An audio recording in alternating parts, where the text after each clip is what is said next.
quiero leer unos versículos de Génesis capítulo 1 y de Génesis capítulo 2, sin que eso se preste para hacer una exégesis completa, sino para puntualizar algunas unas verdades que son muchísimo más esenciales respecto a las otras y que determinan incluso los acontecimientos sucesivos. Leeré un poco en Génesis capítulo 1, dice: en el principio creó Dios los cielos y la tierra estaba desordenada y vacía, y las tinieblas estaban sobre la faz del abismo, y el Espíritu de Dios se movía sobre la faz de las aguas. Y dijo Dios: sea la luz, y fue la luz. Y vio Dios que la luz era buena, y separó Dios la luz de las tinieblas. Y llamó Dios a la luz día, y a las tinieblas llamó noche. Y fue la tarde y la mañana un día. Y continúa en una sucesión de 6 días hasta que la corona de la creación, obviamente, es la creación del hombre, donde dice precisamente: y dijo Dios, hagamos al hombre conforme a nuestra imagen y a nuestra semejanza, y señoree en los peces del mar, en las aves de los cielos, en las bestias de toda la tierra, y en todo animal que se arrastra sobre la tierra. Y creó Dios al hombre a su imagen, a imagen de Dios lo creó, varón y hembra los creó. Y los bendijo Dios y dijo: fructifiquen y multipliquen, se llenen la tierra y sojúzguenla, y señoreen en los peces del mar, en las aves de los cielos y en todas las bestias que se mueven sobre la faz de la tierra. El último versículo del capítulo 1 tiene esta lectura estética que en apariencia es breve y dice poco, pero tiene tal densidad estética que no es de la estética humana, sino de la estética celestial. Y vio Dios todo lo que había hecho, y he aquí que era bueno en gran manera.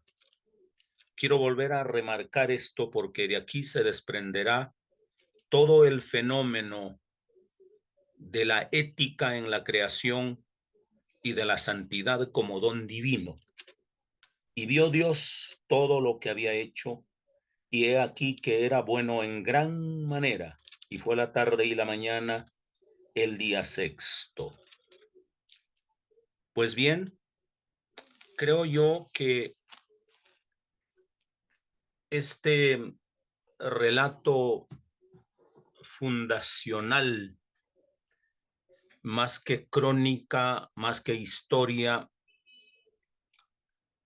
esta aseveración teológica tiene mucho que decirnos y debemos aprender a entenderlo adecuadamente. Porque si comenzamos de manera simplista literalizándola con el pretexto de ser fieles al texto, simplemente caeremos en reduccionismos y en contradicciones sin fin con todos los hallazgos de la ciencia, con todo lo que la razón exige de reflexión y con todos los debates que a lo largo de la historia se han presentado como desafíos a la fe cristiana, amén de que ya se presentaron para la fe judía en su tiempo. Por eso necesitamos nosotros ir lentamente, ya que vamos a abordar la creación del cosmos o del mundo o del universo, como usted prefiera, pero también la creación del género o del ser humano. Muy bien, aquí vienen algunos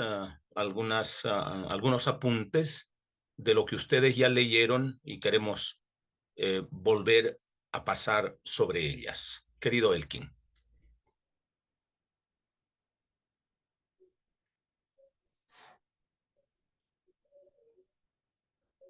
Muy bien. Ojo, no hemos puesto el título de Historia de la Creación, ni Crónica de la Creación, ni Prueba de la Creación. Ya que fuese crónica o historia, pertenecerían a la disciplina de las ciencias humanas. Y ya sabemos que la ilustración, al radicalizar la historia como ciencia, redujo a la Biblia a una crítica absolutamente mordaz para declarar que la Biblia estaba equivocada y no tenía razón. Tener una especie de romance con la historia, ponerle un altar a la disciplina humanística de la ciencia histórica o de la crónica científica, nos lleva a lo que la ilustración ya demostró en su desacierto. Por eso no hemos puesto ni crónica de la creación ni historia de la creación, porque no es ni lo uno ni lo otro. Y si dijéramos pruebas de la creación, otra vez pretendiendo hacer algún favor y un flaco favor a la fe cristiana, estaríamos cayendo en las redes de la ciencia, porque es la ciencia la que quiere pruebas y exige pruebas. Aquí luego no es ni ciencia exacta para tener pruebas de la creación, tanto del universo como del hombre, ni es ciencia histórica para convertirlo en crónica o en historia, sino es teología de la creación. Esto es un camino de fe, es una reflexión de la espiritualidad de un pueblo que ha dado un salto más allá de la ciencia y más allá aún de la razón humana. Por eso ese nombre no está gratuitamente puesto allá como teología de la creación. Continuemos.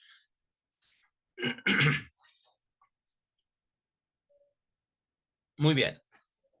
El primer relato de la creación. Creo que allí es Génesis 1, la cita, porque el primer relato está en Génesis capítulo 1 y el segundo relato en Génesis capítulo 2. Ahí por favor, corrijamos. Eso es un lapsus mío. Muy bien.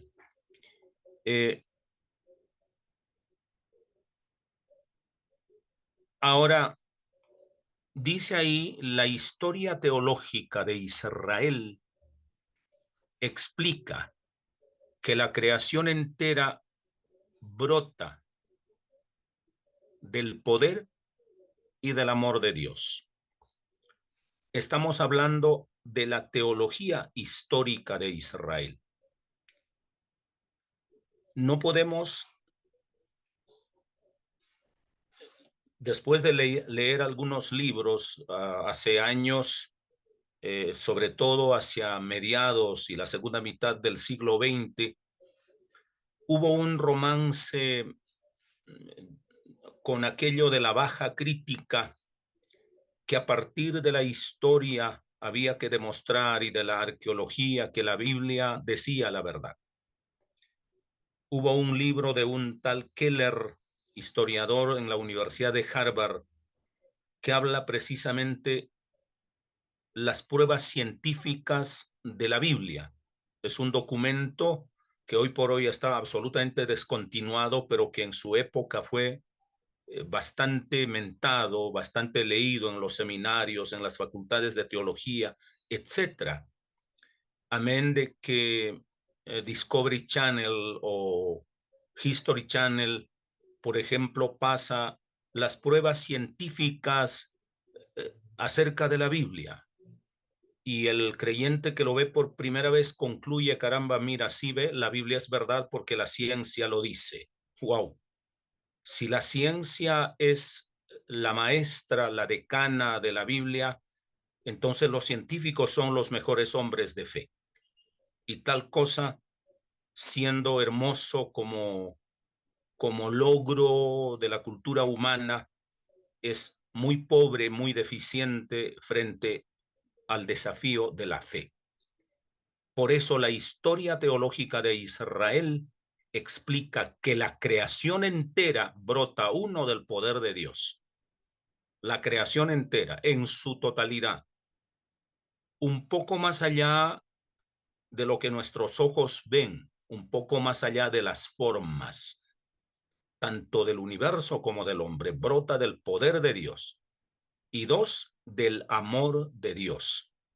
Por eso es por lo que, aun cuando en la ciencia astronómica se habla, por ejemplo, del Big Bang, uno podría caer en un mecanicismo y con ese mecanicismo tratar de explicarlo con todas las teorías que se han dicho y expresado a lo largo del tiempo, uno decir, caramba, entonces ahí hay un poder.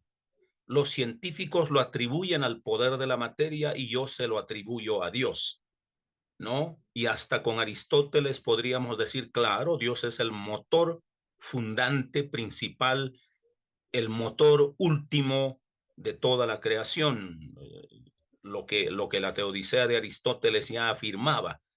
Entonces estaríamos confundiendo poder de Dios con energía. Pero suponiendo que eso fuese verdad, el amor de Dios quedaría completamente descartado. Desde ahora necesito enfatizar con ustedes, Dios no crea por necesidad. En una palabra, nadie lo ha obligado a crear. Él no tiene necesidad de crear. Cuando Él crea tanto al universo como al hombre, no solo aplica su poder en una especie de mecanicismo eh,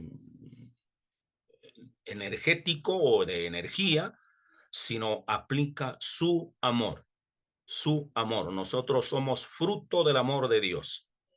Es como un hijo, una hija deseada por papá y mamá, aunque hay goles en la vida, pero nacen como fruto del amor. No es simplemente que ellos se pusieron a diseñar una anatomía humana. No, una vida surge por el amor de dos personas que se unen y procrean una vida. De la misma manera, Dios nos ha creado por amor. Así es que eso, sin todavía ser categóricos, si el universo surgió del Big Bang, de una explosión inicial y está en constante expansión, etcétera, sin todavía ni desvirtuar eso y sin todavía confirmar y menos sacralizar eso, tenemos que saber que la creación es fruto del amor y no de una simple energía, ya sea de la propia naturaleza o de Dios. Expone, el primer relato de la creación expone una verdad en términos arcaicos. Un jardín, 4 ríos, una serpiente que habla, un fruto prohibido, en principio siendo un relato absolutamente absorbente, no por ello deja de ser un relato verosímil, pero no es una crónica científica. Entonces, el primer relato de la creación expone una verdad en términos arcaicos cuyo relato y contenido trasciende lo fáctico, es decir, lo fáctico es lo hecho, lo visto, ¿no? Lo logrado, lo que nosotros hemos encontrado en la naturaleza. Entonces, ese relato, el relato trasciende a lo fáctico, está más allá, Para poner un ejemplo tan debatido, hoy ya afortunadamente un poco superado, ya medio trasnochado, dirían algunos, no si el hombre viene de un humanoide y primero fue un reptil y luego fue primero una larva, qué sé yo. Estamos debatiendo sobre lo fáctico, sin ir al fondo a lo que trasciende a lo fáctico. Y nos enfrascamos en criterios de coyuntura, de lo fáctico, de lo visible. La forma puede variar. Dios no es víctima de las formas. No es víctima de las formas. No menosprecia la forma, pero no se reduce a la forma. Muy bien. El texto bíblico expresa que al principio no había nada. Ojo con esto. El texto bíblico expresa que al principio, principio con mayúscula, los especialistas llaman protología, antes de nada, en donde todo comienza, y escatología, después de todo, donde todo lo creado finaliza. Entonces, la creación está envuelta dentro de la protología, el primer principio, principio con mayúscula, y la escatología, el fin con mayúscula. Y no solo fin como liquidación, como aniquilación, sino fin como destino, ¿no? El texto bíblico expresa que al principio, perdón, no había nada. Y Dios lo creó todo de la nada. Es creación ex nihilo. Es decir, de lo que, donde no había, surgió la creación divina, obviamente por el poder y el amor de Dios. Eso debe quedar claro porque cuando ustedes lean antropología filosófica, cuando ustedes lean algunas teorías científicas o hipótesis científicas que por allí pululan, medio copiado del demiurgo griego, van a decir, Dios solo compuso algo que ya existía, le puso algún orden. Así es que ponemos a Dios como un restaurador de algo que ya existía. Llegó, le puso algunos retoques y lo compuso. No hay tal cosa, no hay tal cosa. Dios creó de la nada, lo creó todo de la nada. Debería remarcarse eso para la fe cristiana, para que sepamos qué terreno pisamos. Con la creación inicia la temporalidad. El tiempo, el espacio, la materia, todo inicia con la creación. No había un tiempo antes. Y hasta la ciencia, la teoría de Albert Einstein, habrá descubierto ya la relatividad del tiempo, de la materia y del espacio. Eso ya lo sabemos el día de hoy. Antes de Albert Einstein se creía un poco más de manera radical que el tiempo podría ser eterno, la materia podría ser eterna, ¿no? Y el espacio podría ser también eterno porque es inabarcable, etcétera. Entonces, con la creación inicia la temporalidad, destacando el sábado, lo dice en una metáfora semanal, ¿no? Destacando el sábado. Me van a disculpar las tildes por allí, por ejemplo, en sábado, y seguramente se me han pasado otros, entonces yo les agradezco que, o si está tildado, me parece, yo no alcanzo a ver, si está tildado me disculpan también. Entonces, con la creación inicia la temporalidad destacando el sábado para reconocer la grandeza y la adoración al Dios creador. La sucesión del tiempo que consagra etapas periódicas no es tanto para decirnos cómo debe regirse el calendario humano.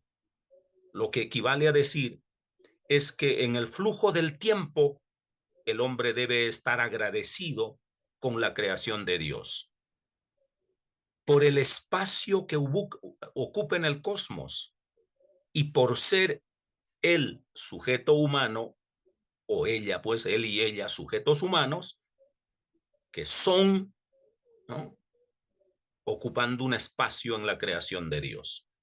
Es tanto como decir, sábete creado por tu Dios y saca un tiempo para agradecerle por el espacio que ocupas en el universo y por haber sido tú el creado. Esa es la conclusión. No es santificar el sábado y convertir el sábado en un día sacrosanto y hacer idolatría de una fecha, de un día. No hay tal cosa, ¿no? Eso es cuando uno es bastante literalista y cae en esas lecturas de buen corazón, indiscutiblemente, y muy tierno, todo lo que se quiera, muy cándido, muy naif, como dicen, pero pues no es idolatrar un día, es saber que Dios me ha creado y en el flujo del tiempo debo adorar a Dios por esa grandeza que no alcanzo a comprender. Dios es el sujeto único del verbo teológico bara, crear. En el griego, ese verbo, dicen los biblistas, los exégetas, se aplica únicamente al sujeto Dios, porque Él crea de la nada. Cuando hoy decimos el hombre es creador, no es en ese sentido. Nosotros somos hacedores, modificadores de lo que ya está creado. El hombre no puede hacer nada de la nada. O sea, desde la nada el hombre no puede hacer nada. Pero desde lo hecho ya, el hombre tiene la virtud de transformar. Allí es donde se aplicará. Todo está bajo el dominio del hombre, todo, absolutamente todo. Lo que la ciencia hoy ha descubierto nos sorprende. No, tiene esa facultad que Dios le ha dado. Y si logramos vivir una década o 5 décadas más, o algunos de pronto 7, 8 décadas vivan todavía hacia adelante, pueda que la vida biológica incluso se haga más extenso, descubrirán que lo vertiginoso del avance científico traerá muchos adelantos y usted dirá, bárbaro, ¿de dónde han sacado todo este conocimiento? Por los años en que a mí me sacaron con un espejo de la cueva y con taparrabo, no existía toda esta red virtual en que el universo está conectado en cuestión de segundos, el universo entero, el planeta entero, quiero decir. ¿Y por qué no el universo? Sabemos en tiempo real que hay un robot, una nave aeroespacial circundando la Luna, la Tierra, accediendo a un poco más allá del sistema planetario solar, etcétera, en tiempo real. Es decir, estamos avanzando de una manera absolutamente vertiginosa en eso. Entonces, no nos sorprenda porque para eso Dios ha dado al hombre esa facultad. Entonces, pero la palabra creación, ex nihilo, de la nada, se atribuye únicamente a Dios. El verbo bara, que crea algo sin materia preexistente. El ser versus la nada. ¿Mm? El ser versus la nada en una en una apotegma pues filosófico en eso. Continuemos, querido Elkin. La segunda narración de la creación. Narración como relato, ¿no? El centro de este relato no es el cosmos, sino el hombre en alianza con Dios. Ojo con esto. Alguno leyendo de manera apresurada Génesis 1 y Génesis 2 podría decir, caramba, es como que se repitieran. No, no, no, no. El énfasis del primer capítulo está en el cosmos y el énfasis y la riqueza y la densidad del segundo capítulo está en el hombre. En el hombre antropológicamente hablando, ¿no? No es en el hombre como varón, como sexo, sino hombre en sentido teológico, en sentido de antropología teológica, es varón y mujer, ¿no? Los creó. A eso nos referimos con hombre, para que no haya por allí alguna que otra pregunta suelta, ¿no? Hoy cuando decimos ellos y ellas, hoy cuando decimos millones y millones, los sabios dicen así, entonces vale la pena siempre entender que en antropología teológica, en antropología bíblica, hombre significa varón y mujer. No es hombre solo el varón, ni es hombre solo la mujer. Entonces, hombre es varón y mujer los creó. Entonces, el centro de este relato no es el cosmos, sino el hombre en alianza con Dios. Es curioso. Desde la creación el hombre está en alianza con Dios. Uno, porque viene de la mano de Dios. ¿Y en qué parte está escrito una alianza en el capítulo 1 o 2 de Génesis? Pues no hay. Le voy a poner un ejemplo. Usted nació de papá y mamá. Al nacer, usted encontró un documento escrito en donde diga, a ver, tu hijo que naciste de papá y mamá, ¿firma esta alianza? No. El hecho de ser hijo e hija o hija tiene alianza tácita con el papá y con la mamá. Eso es un hecho, es algo fáctico, pues, es algo que ya está dada en la naturaleza del ser humano. Así es que ahí hay una alianza. Con el paso del tiempo, cuando el hombre madura y la historia avanza, entonces Dios hará una alianza expresa, positivizará esa alianza tácita, esa alianza que ya está inscrita o inscrito en el ser del hombre. Entonces el centro de este relato no es el cosmos, sino el hombre, pero ojo, en alianza con Dios. Pero además el hombre está en alianza con la mujer, no solo por aquello del atractivo sexual, sino por aquello de la creación y de la perpetuación del género humano. Esa alianza también es tácita. Hoy cuando podrían incluso dos mujeres hacer una especie de pareja, o hacer pareja, no una especie, sino hacer pareja, o dos varones hacer también pareja. Hombre, hipoteticemos, sí, hagamos una hipótesis. Digamos que a esta altura, en 2024, todas las mujeres tienen solo relaciones afectivas, sexuales con mujeres y todos los varones solamente con varones. A la vuelta de 70 años u 80 años, todos ellos habrán muerto y la humanidad se habrá extinguido. Así es que nadie necesita obligarnos para decir hay una alianza entre el hombre y la mujer como lo hay entre Dios y la humanidad. Alianza tácita de filiación con Dios, como el niño cuando nace de papá y mamá, y alianza tácita para perpetuar a la raza humana de hombre y mujer. Por eso no podemos caer en reduccionismos moralistas, por ejemplo, ¿no? Si alguna objeción se puede hacer a las relaciones homosexuales, es que no contribuirán a la perpetuación del género humano. Es la mayor observación que se le puede hacer, pero tampoco reducirlo a una norma radical, ¿no? Sin todavía por ello soltar o autorizaciones o prohibiciones desde aquí. No estamos para eso, estamos haciendo una reflexión absolutamente grande de lo que Dios quiere con el ser humano. Alianza.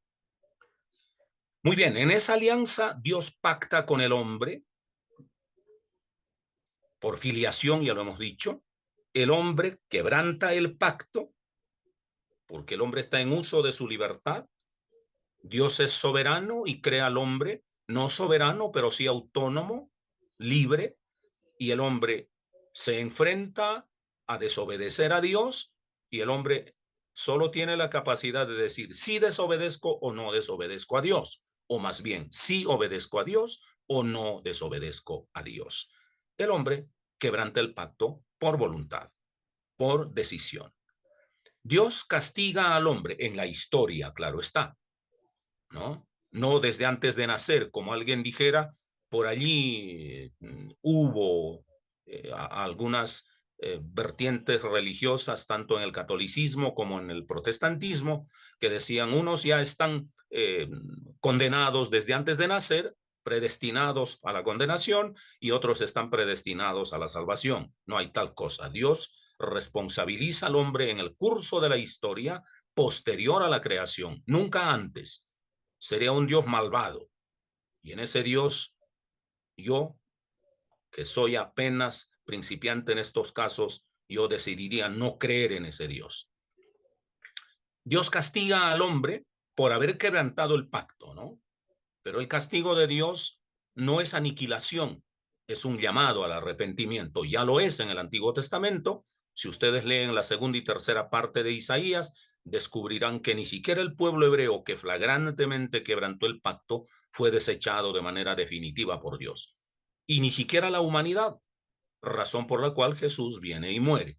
Entonces el hombre quebranta el pacto, es verdad, pero para Dios hay solución, ¿no? Dios castiga al hombre, pero bien, con Cristo, nuestro castigo ha sido desplazado o imputado a Jesucristo y él ha recibido todo el castigo. Ya el teólogo Karl Barth lo habla de una manera maravillosa, ese detalle.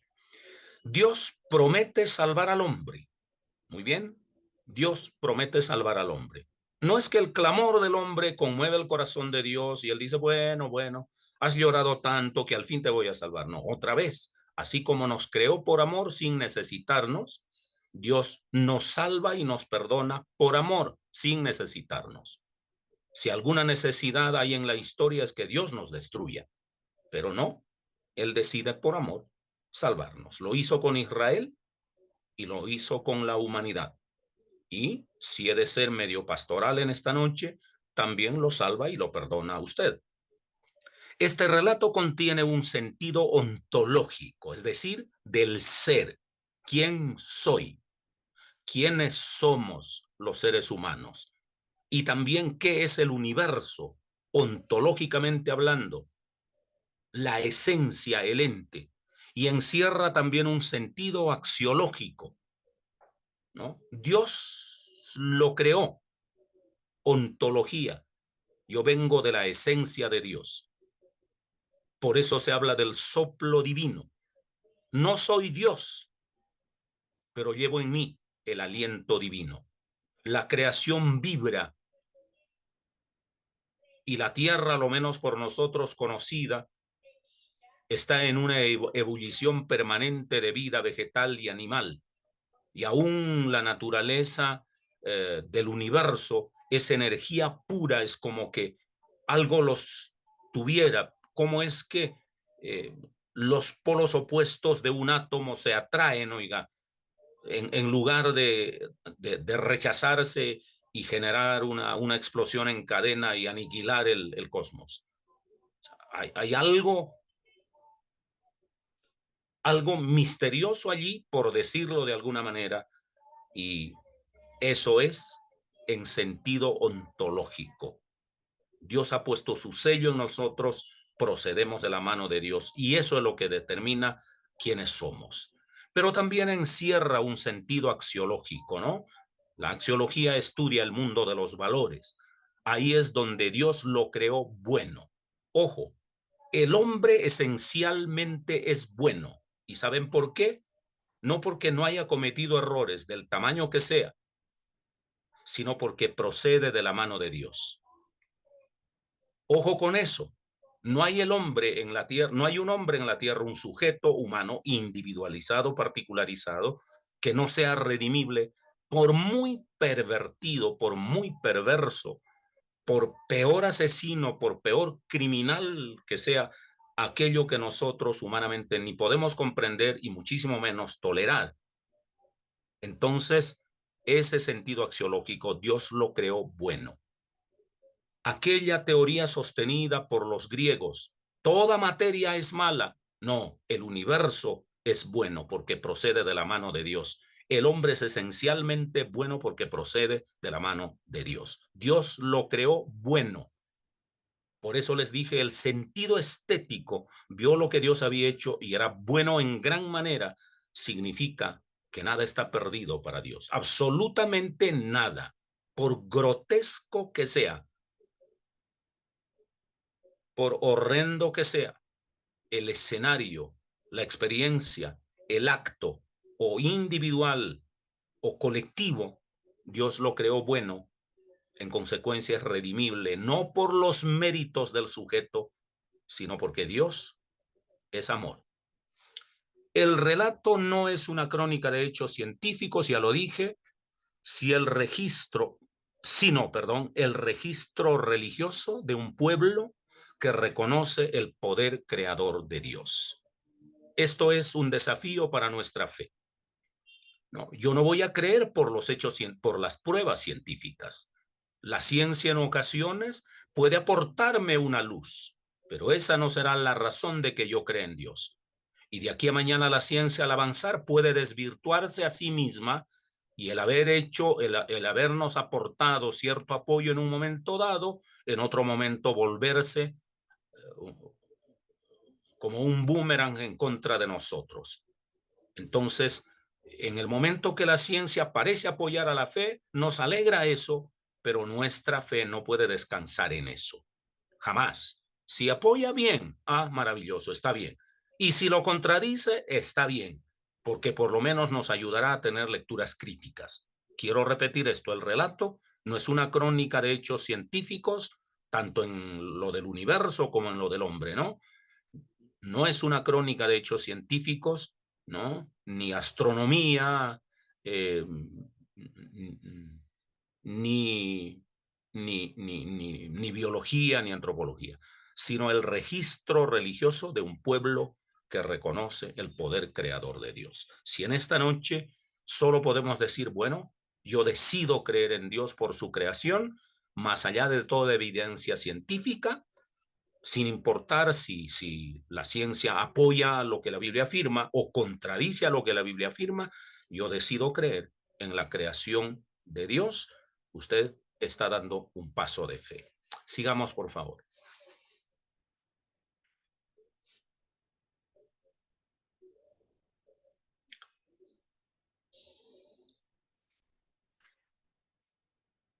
Aquí hay una frase atribuida a Galileo Galilei, y ustedes lo han leído también en el documento. Dice, Dios no quiso mostrarnos el cielo. Y cuando un científico dice mostrarnos el cielo, Dios no nos ha dado las fórmulas del cielo para descifrar todos sus misterios. Además, eso no es el plan de Dios, sino mostrarnos el camino para llegar al cielo. Y figúrese quién lo dice, el gigantísimo Galileo Galilei. Muy bien, sigamos, por favor. Verdades reveladas en ambos relatos. Aquí una especie de criterio hermenéutico, una especie de premisa. No interpretar el relato en su sentido literal, sino en su significado o en su significación profunda y teológica. Respecto a Dios, respecto al hombre y respecto al cosmos. Se me pasó esa referencia. Dios, hombre y cosmos, siempre. O Dios, cosmos y hombre. Porque Dios primero crea al cosmos y luego al hombre, ¿no? Entonces, los elementos estructurantes de nuestra fe descansan en esas tres reflexiones grandes, los tres pilares de toda reflexión bíblica, de toda reflexión teológica, siempre serán Dios, cosmos y hombre. Dios, cosmos y hombre. Dios, cosmos y hombre. Salido de Dios no hay más, salido del cosmos no hay más, y salido del hombre no hay más. Todo gravita en derredor de Dios, cosmos y mundo. Entonces, esto hay que tomarlo como principio hermenéutico, ¿no? O sea, no literalice el relato, a lo menos para derivar verdades teológicas.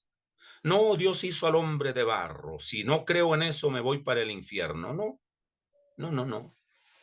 Es una manera de leer esa realidad y está leído incluso en retrospectiva.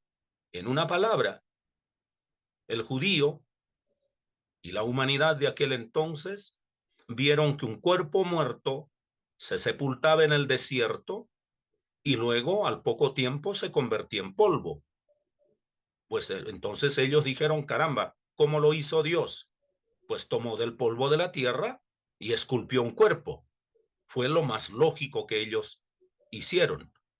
Pero concluir por eso que nuestro Dios jugó al alfarero y se sentó por allí en algún lado y dijo, caramba, a ver, ¿cómo hago al hombre a lo Leonardo da Vinci, ¿no? Entonces, ¿cómo lo hago? ¿Cómo lo hago? Ah, ya sé, voy a hacer un muñequito. Pues suena lindo, suena hermoso, hasta se puede hacer, ¿qué digo yo? Una especie de relato casi infantil en eso, sonando lindo, pero reducir a eso la creación de Dios siempre sigue siendo, aunque sincero, muy ingenuo, ¿no? Entonces, no interpretar el relato en su sentido literal, sino en su significación profunda y teológica respecto a Dios, al cosmos y al hombre, siempre como principio hermenéutico.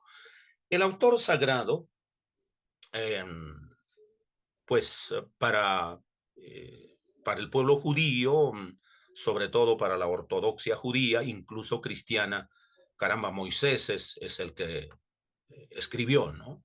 Y ya nosotros sabemos, según la hipótesis de Wellhausen, que esto se escribió muchísimo después que Moisés hubiese muerto, o sea, casi 500 años después que murió Moisés. ¿Qué hace? Revela la unidad de Dios, el ser de Dios único y trascendente. Entonces, en el principio creó Dios, dice el relato, los cielos y la tierra. El ser de Dios único y trascendente. Eso revela la creación, que Dios es en esencia único, pero además es trascendente. Es un Dios que lo trasciende todo. No hay distancia, no hay espacio que supere a Dios. No hay materia que supere a Dios, sin importar si el universo es infinito. Y no hay humanidad, por mucho que se multiplique no solo en el planeta Tierra y en todos los otros planetas, e inunden la Luna, Marte y todos los, todos los posibles cuerpos celestes habitables, Dios siempre será más grande que todos ellos, todos juntos, ¿no? Además, el relato, revelando la unidad de Dios, niega el politeísmo, ¿no? Y desmitifica el fatalismo. El politeísmo significa que el hombre es prisionero de la naturaleza y toda la naturaleza obra en beneficio del hombre si el hombre le rinde tributo a un Dios de cada parte de la naturaleza. Para que una roca no nos caiga encima, adoremos al Dios de la roca. Para que un árbol no nos sirva de fruto, hagamos un Dios al árbol. Para que la fuente no se nos seque, hagamos un Dios de la fuente, ¿no? Para que en el camino no nos tropecemos y no nos accidentemos, hagamos al Dios del camino. Para que el océano no se nos venga encima, hagamos otro Dios del océano. Había que rendirle pleitesía a la creación entera, politeísmo. ¿Y por qué se creía en eso? Porque se creía que todo atentaba contra el hombre. El hombre está destinado al sufrimiento y lo único que puede hacer es rendirse a todas las divinidades infinitas para vivir una vida tranquila. Eso es lo que desmitifica la revelación, el Dios único. El hombre no está al garete a los caprichos de la historia o de la creación o en sentido filosófico del fatalismo, que todo va a salir mal porque el hombre está asignado con el mal. No hay tal cosa. Cristo trae, por eso trae la luz, por eso trae la esperanza, por eso trae la vida, por eso derrota la muerte, etcétera, ¿no? Conoce a Dios por la creación, el autor sagrado, ¿no? Conoce a Dios por la creación, no al Dios inmanente, sino al Dios trascendente. Al Dios inmanente nadie lo conoce, nadie, ¿no? El único que puede conocer a Dios por dentro es el Espíritu de Dios, como lo dice Pablo. Entonces, nadie conoce al Dios inmanente, hacia adentro de Dios. Nadie se puede sumergir hacia el fondo de Dios, hacia la hondura de Dios, pero sí al Dios que trasciende, y no toda su trascendencia, sino lo que trasciende en la creación, tanto del universo como del hombre. Lo que Dios ha dejado ver, su trascendencia al crear, al sostener a la creación y al hombre, y al redimir al hombre y en consecuencia a la creación, eso es lo que podemos conocer de la trascendencia de Dios.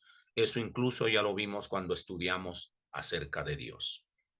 El autor sagrado confirma el poder creador del único Dios. Confirma el poder creador del único Dios. Desacraliza el mundo. No son divinidades. ¿Por qué? Porque las religiones celestes terminaban rindiéndole culto al sol, a la luna, a las estrellas, a los planetas. De ahí vienen los 12 zodiacos, etcétera, que eran divinizar, claro, a la creación. Entonces, desacraliza el mundo. En una palabra, no son divinidades. Cuando el Génesis queda registrado por primera vez, ellos están partiendo del contexto histórico de Egipto, donde el dios Ra, que era el sol, era la divinidad. La diosa Istar, la luna, en Babilonia, y así sucesivamente. Entonces, le quita la sacralidad al universo, al mundo creado. No son divinidades. Dios los ha hecho a ellos, al universo entero. Más adelante, cuando hablemos de la propiamente de la creación, volveremos un poco a este desacralizar, porque una cosa es decir que el mundo no es Dios, pero otra cosa es tener ahora la arrogancia contraria de destruir al mundo porque creemos que no es Dios. Entonces, en el pasado se sacralizó y se convirtió en divinidad al cosmos. Hoy la estamos destruyendo porque consideramos que no tiene nada de sacro eso. Es sagrada la creación no por ser divino, sino por proceder de la mano de Dios. A eso volveremos en sucesivas exposiciones en el futuro. Desde el mundo creado, bueno, en sucesivas oportunidades, porque de allí se desarrollará, por ejemplo, la teología ecológica, ¿no? A eso me refiero. Desde el mundo creado, el hombre tiene acceso para conocer a Dios. Primero, yo puedo acceder a Dios desde su mundo creado, desde el mundo creado de Dios, y con mi cuerpo creado. De allí que iba a decir algo rudo contra aquellos que menosprecian la creación, que menosprecian el cuerpo humano. No, desde el mundo creado, el hombre creado también tiene acceso para conocer a Dios. O sea, la creación físicamente hablando y mi cuerpo físicamente hablando son caminos que me conducen a Dios. Son vías que me conducen a Dios. Tenemos que dejar toda esa rémora de criticar al cuerpo y de criticar a la creación, sabiendo que es el único escenario del que podemos acceder para conocer a Dios. Al punto que Jesús toma en esta tierra, en esta historia, cuerpo humano para mostrarnos cómo se accede a Dios. No hemos reflexionado lo suficiente en esa teología de la creación. Sigamos, por favor. Afirma la bondad radical del mundo creado. Bondad radical.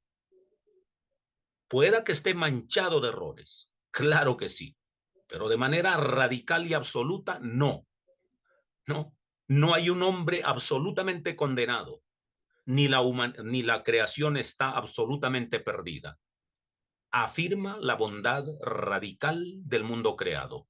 Debería decir también del hombre creado, pero al decir mundo, porque en él está radicado el sujeto humano, entonces se incluye por contera.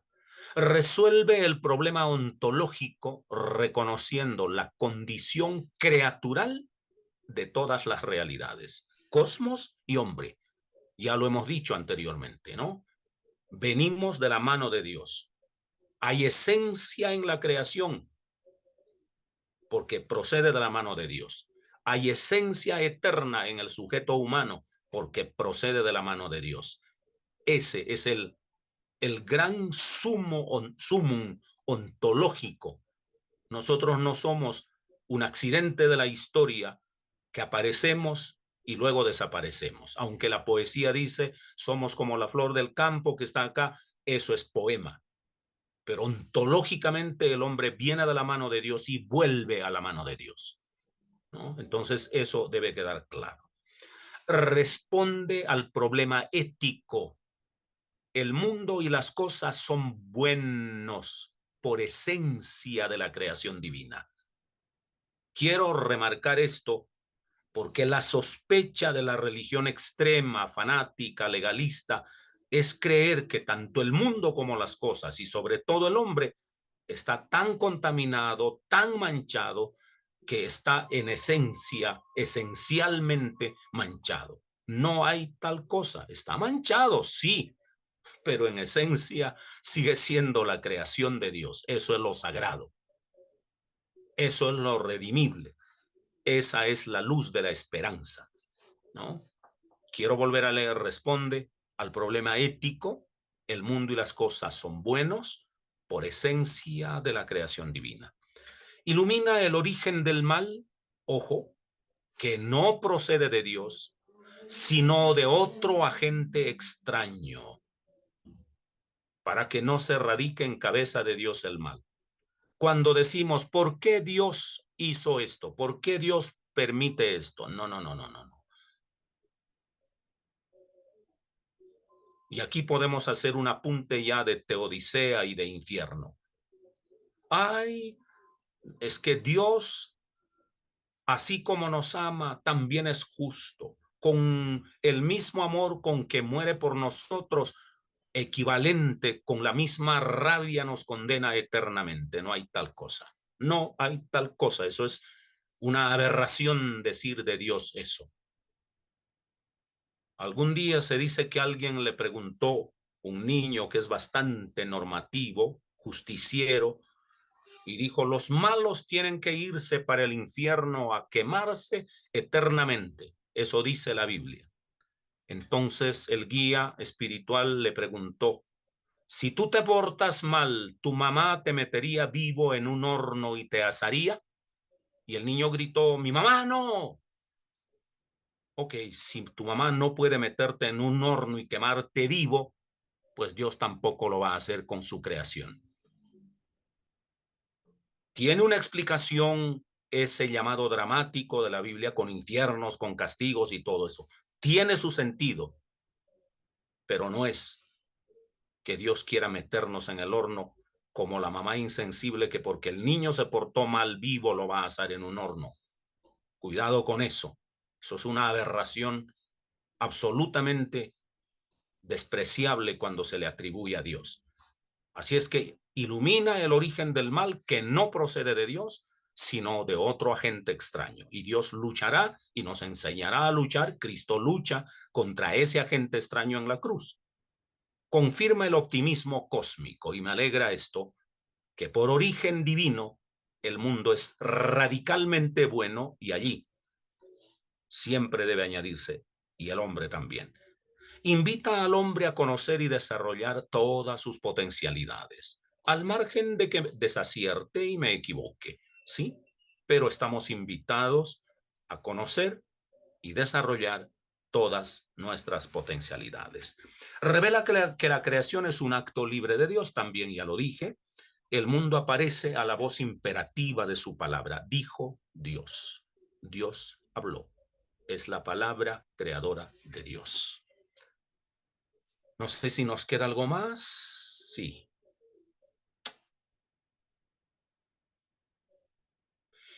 Verdades fundamentales relacionadas con el dogma de la creación. La creación es una verdad de fe. Esto ya es dogma, ¿no? Esto ya es lo que se deriva de lo que la escritura dice, lo que la teología bíblica dice. Esto es lo que ya creemos como credo, pues, en la historia, lo que ya nuestros especialistas han construido, y tienen razón porque están de manera coherente relacionados con lo bíblico, con lo exegético, con lo teológico. La creación es una verdad de fe, indiscutiblemente. La novedad del mundo solo se conoce por la fe. No es demostrable apodícticamente, científicamente, categóricamente, absolutamente no puedo demostrarlo. La creación de Dios no es demostrable, simplemente es aceptable. Es tanto como decir, demuéstrame qué tanto amas a tu hijo. Oye, eso no es demostrable en una balanza, en una, eh, en una prueba matemática, no hay tal cosa. O en una prueba química, no hay. O sea, el amor no puede demostrarse, solo se muestra, solo se expresa. Entonces, la novedad del mundo solo se conoce por la fe, no es demostrable absoluta, apodíctica, categóricamente. Dios creó el mundo e inauguró el tiempo. Por las tildes ya les he pedido disculpas. Creó, inauguró, llevan tilde, pero otra vez es lapsus mío. El mundo no es eterno, sino que tiene su principio. Ojo con esto. La materia es eterna. Es que la ley física dice, ¿no? La primera ley de la termodinámica. La materia ni se crea ni se destruye, únicamente se transforma, luego es eterno, ¿no? Entonces, mejor dicho, después de la materia apareció Dios ahí como para medio a ordenar, no hay tal cosa. El hombre también por destino es eterno, pero no existió eternamente, porque si la materia es eterna y el hombre es eterno, la materia sería otro Dios eternamente y la humanidad también sería eterna, otro Dios. Entonces habría tres dioses en el cielo, uno llamado materia o llamado cosmos, otro llamado hombre y otro llamado Dios, que a su vez son tres. No hay tal cosa. El mundo no es eterno, sino que tiene su principio y tendrá también su consumación, por supuesto. ¿Cómo sucederá? No lo sé. La palabra de Dios lo dice. Dios crea al mundo y al hombre por amor. También ya es reiterativo. No tiene necesidad de ninguno. Dios no necesita al mundo, pero lo crea por amor. Dios no necesita al hombre y lo crea por amor. Dios no necesita al mundo y lo conserva por amor. Dios no necesita al hombre, lo conserva y lo redime solo por amor. No tiene necesidad. Dios es trascendente al mundo y al hombre, claro.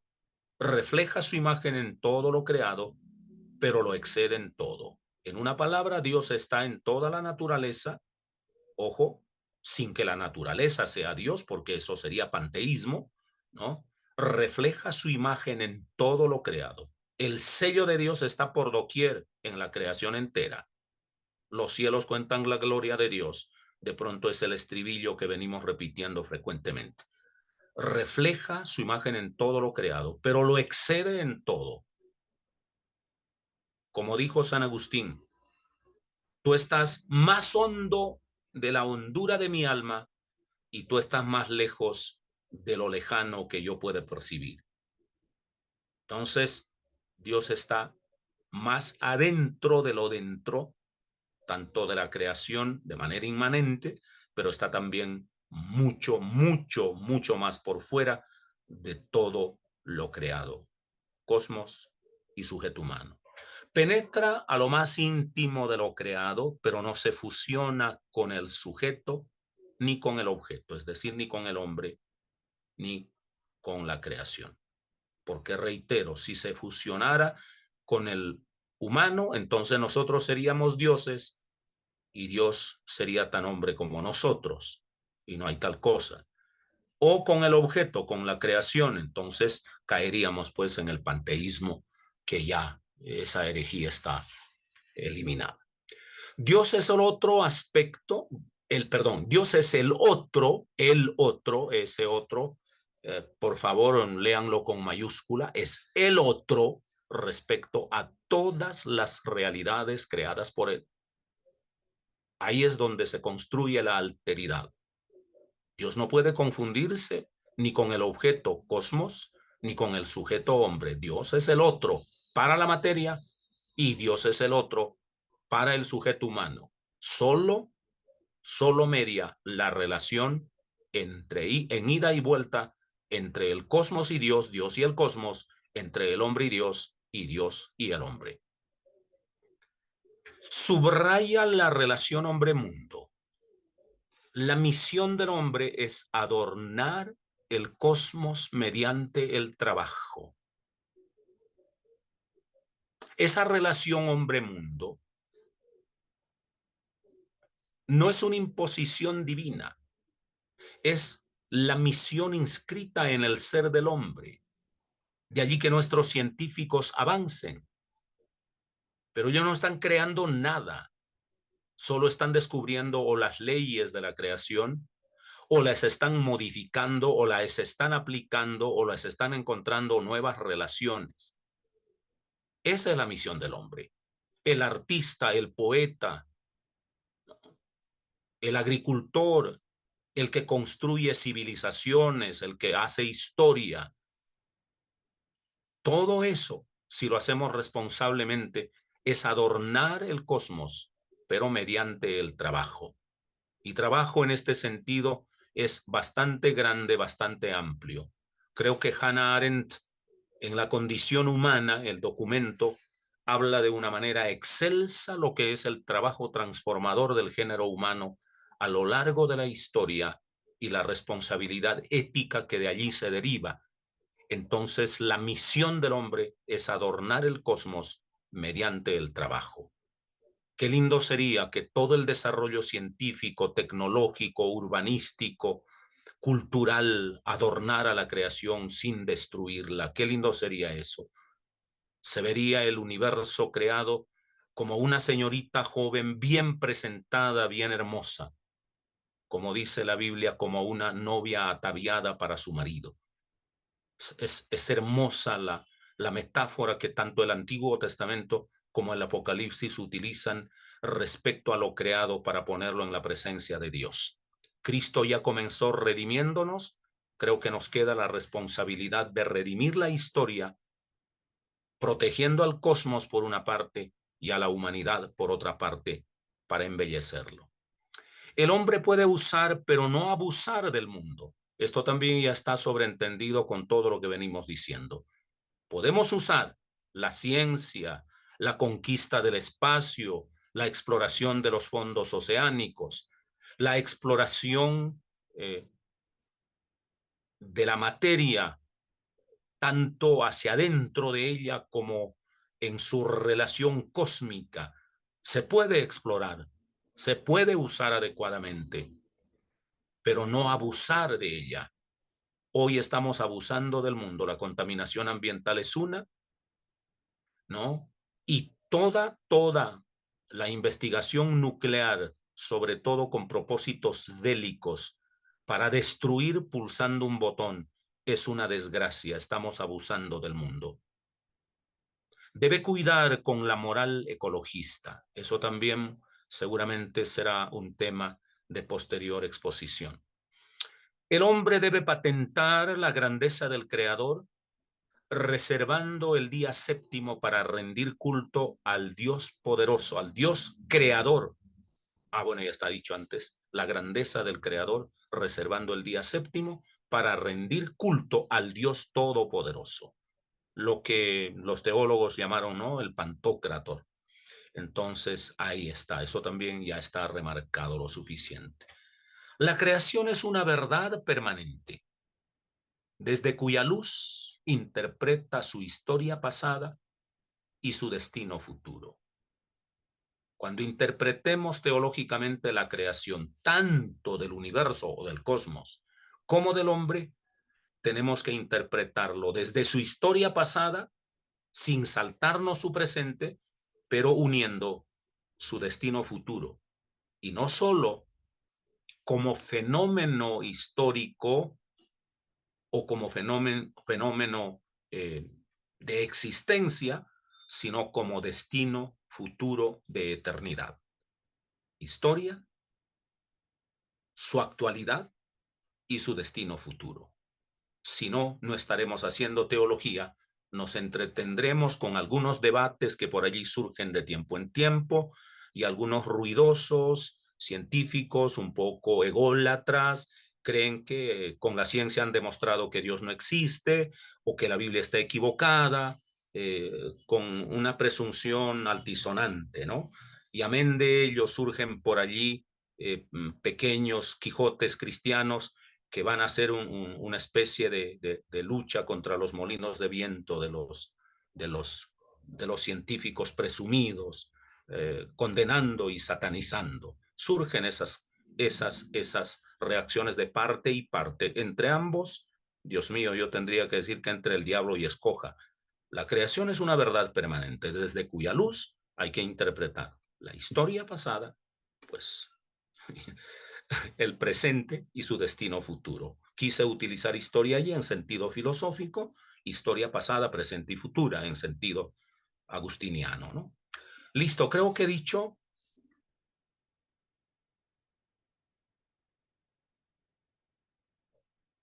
La fe y la razón son las dos alas del espíritu para contemplar la verdad. La encíclica Fe y Razón tiene esa famosa sentencia.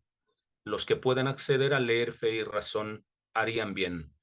La encíclica, ¿no? La encíclica. Busquen la encíclica Fe y Razón o Fides et Ratio para que puedan de pronto profundizar un poco más quienes estén interesados, por supuesto, y si no, tampoco hay problema.